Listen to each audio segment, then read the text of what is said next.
Using the Project Insight REST API add-on allows admins to view and manipulate their live data from outside of Project Insight. This could be for presenting project reports in Power BI, for example. You must be an administrator to install the REST API add-on and create your API token.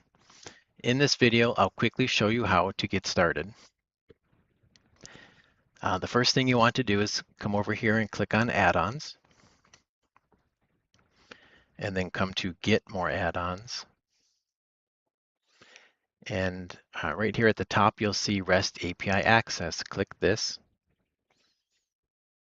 and click Install. And that's it.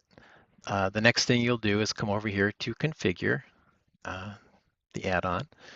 And you'll see here we're on the REST API add-on. So click the Create REST API Token and select a user context that you want this API token to run as. I'm going to select my name for this.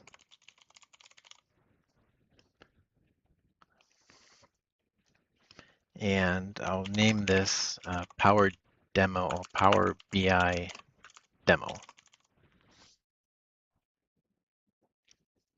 And then select an expiration date. I'll select the end of this month, but you can select whatever date you want or not one at all. And the next thing you'll need to do is select this checkbox right here, Enable Web App Access with the API token. This will allow Power BI or whatever tool you're using to be able to access the Project Insight REST API. So click Create Token, and there's your token.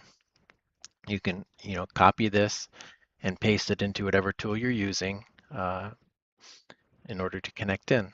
So if you click OK, it's done. And you'll see now we have a Power BI demo token, and you can view the token again right here if you need to. You can see the date it was created on and also the expiration date that I entered.